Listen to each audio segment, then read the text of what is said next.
Okay, here we go. There is a bunch of pinholes that have been leaded up and used JB Weld 2-part epoxy on the tube for fixing gas tanks. It comes in a tube like this right here, and you mush it together. I put on knurl gloves and mush it together, of course. And then it sets up in about 15 minutes. It could be sanded, but that was a pretty big hole there. This hole here was huge. And it's on the inside too, both sides. So I patched all that, put the valve on, got the hose hooked up. The only question is, did I get every leak? If I got every leak, then we'll be doing good. Let's zoom back out.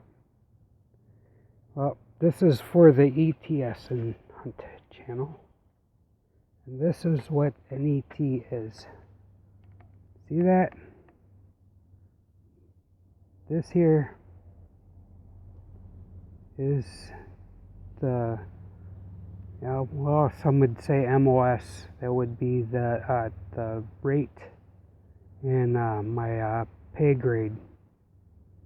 Normally these are petty officers, but I went in for a very short time, so they gave me, I went in the shortest possible time at the time. 3 years active and 6 reserve, but I wasn't able to maintain my weight for the reserve. I apparently got pretty sick, and I had fatty liver disease and pneumonia and stuff. That kind of caught up to me from my youth, so that's why I was not able to finish my reserve time. I did a good 3 years out of it, but then I became too unhealthy. Now I'm diabetic. They wouldn't take me. Okay, enough of that. Oh, and this is the only ribbon I won. It's upside down. It is called the Battle E. That was for service on a ship that went through the trials. Of course, when I served, it was peacetime, so there's nothing I can do about that. That's just the way it happens. Well, it was good luck for me, I guess, in some ways. Now we got a problem with the clutch cable sticking. I can work it back and forth. I put a wrench on the clutch. This is the clutch lever. Goes up to this. This is the cable. Goes up to this lever. And of course, I don't know if you got this lever on this side. This is the brake. See, it's got a master cylinder. That's the brake. And then over on this side, this is the clutch. I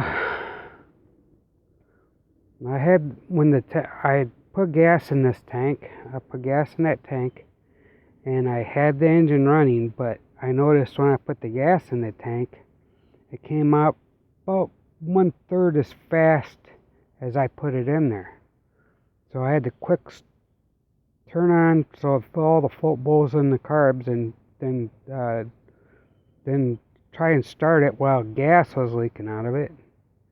I used up some of that expensive gas, but what it did do is everywhere the paint had hit a pinhole, it had bubbled up under the paint, so I was able to go through and find all the pinholes and go in there with a little sharp right angled, like a seal pick, and go in there and pick all them holes open and see and open them up as big so all the rust and stuff in it. And then I'd sand it, wire weld it. I used a wire wheel, and I put that in into on my drill press that's inside the shed here. And I wire wheeled it till it was you could get down to bare metal and shiny, and I was able to lead over a lot of the pinholes with the soldering iron and some 60-40 lead, 10 lead mix, not the new safe stuff for like plumbing, but the stuff for the old antique stuff. Okay, now about the 300. Yeah, the youngest was driving it and rear-ended a car yesterday. And he did it probably about a 4-mile-an-hour bump. He seemed rather pleased with himself. So he got a big ticket for not maintaining control of the vehicle. And he thought he'd lose his driving privilege for a year. He seemed kind of pleased with that. And he found out that he wouldn't lose his driving privilege, that he'd probably have to go right back out and get on behind the wheel. Except I don't think I'm going to be able to do it because he doesn't listen to me.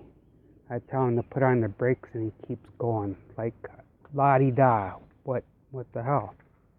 I don't know what's going on in his brain. I think he was doing that to get out of driving. He just doesn't want to participate in life at all. I don't know. So we're trying to get him, I don't know what it is, millennials, I guess. Okay, I'm going back in. I'm going to stop this. I'm going to have to edit some of this out.